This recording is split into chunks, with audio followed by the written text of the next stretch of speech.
Don't give up body nor soul to the unseen hand of remote control. A rude awakening to the truth can cut like a knife, but to me the side effects of ignorance can cost you your life.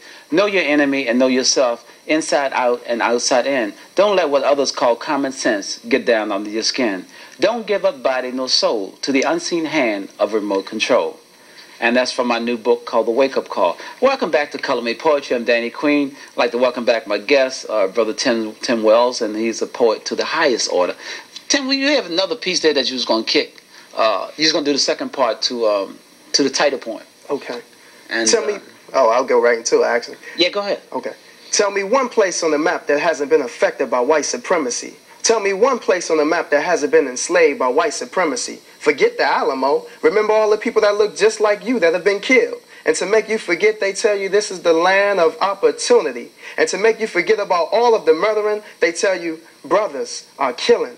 Brothers are killing at point blank range. I just wish they would point it the right way. Stop the carjacking, fast forward the revolution back. And they say brothers are killing in the nation's capital. Why don't you brothers get the man on Capitol Hill instead of killing yourselves over capital? Beefing with one another over a little bank while your homeland is being used by the usury of the World Bank. In the drop of a hat, you gat the man up the street and never would think to harm the man on Wall Street. Y'all got us all wearing Nike and we're taking life lightly. Y'all got us all wearing Nike and we're taking life lightly. And they say now the body count is just the count to see if we can outdo last year's murder rate. While people with no money keep watching interest rates and race hate. While covert operations hoodwink us like Iran-Contra Gate. And surveillance keeps track of what we say and do on tape, like Watergate. But don't drink the water. Don't drink the water. Don't drink the water. Because there's something funny about America that ain't funny. Good. Very, very good, bro. Yo, put that to some music, man. Yeah, you know, like I said. Some jazz? Yeah. Go in the studio and hook that up. Or something hardcore. Yeah. Yeah, but I think some jazz would be nice with that, man. You know, some mellow, you know, be kicking, man. Is that something that you want to do, though? Well, yeah, like I said, I'm working on some studio stuff. As a matter of fact, this time tomorrow. You like studio? Morning.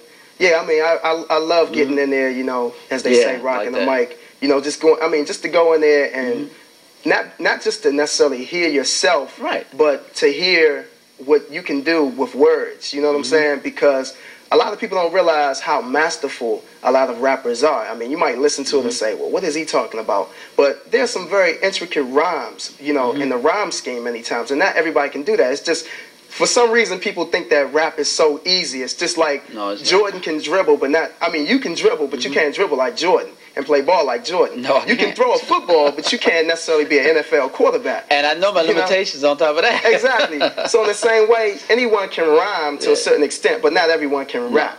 Not everyone make an can art form out of it. Exactly, a master poet. And you know, as a matter of fact, I'll kick a rap real quick, and this is basically why I'll kick it and then we'll talk about it.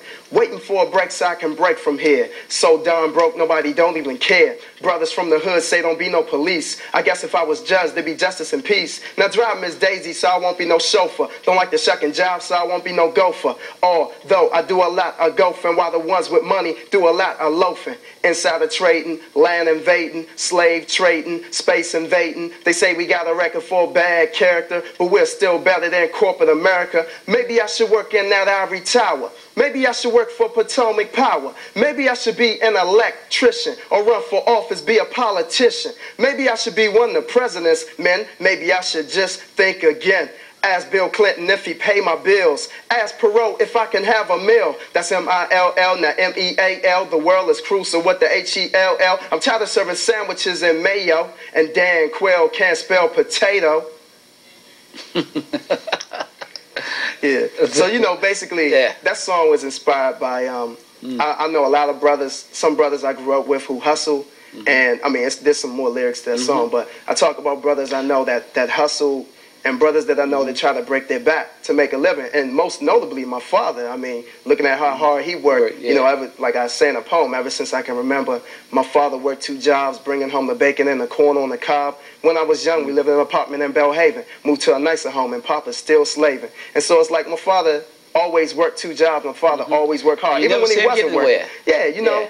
even when he wasn't working, he was working. So, I mean, I look at his work ethic, you know, and in one of my songs I talk about black men dying trying to make a living. We kill ourselves trying to make a living. And that doesn't even make sense. Why are we dying trying to make a living, you know? And so that's where that's basically inspired, looking at every brother I know and sister I know who have broken their back to try to make it in a capitalist society. And it's rough. Yeah, it's definitely rough. Well, they know it's rough. They make it rough. You know, for the haves and the have-nots, and particularly if you're as dark as you and I. That's just the truth. And, you know, as a matter of fact, that's funny because my shirt says for the brothers that paid, the brothers that played and never got paid. And it's a shirt for the Negro Baseball League.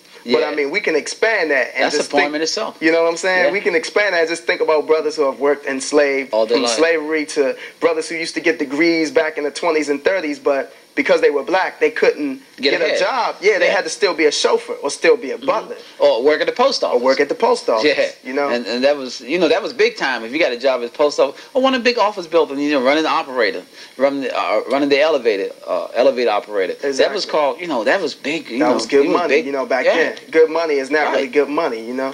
So, as a matter of fact, I'll kick a poem about that. Basically, brothers who have worked in the music industry and never really gotten their dues. So I'll kick that right now.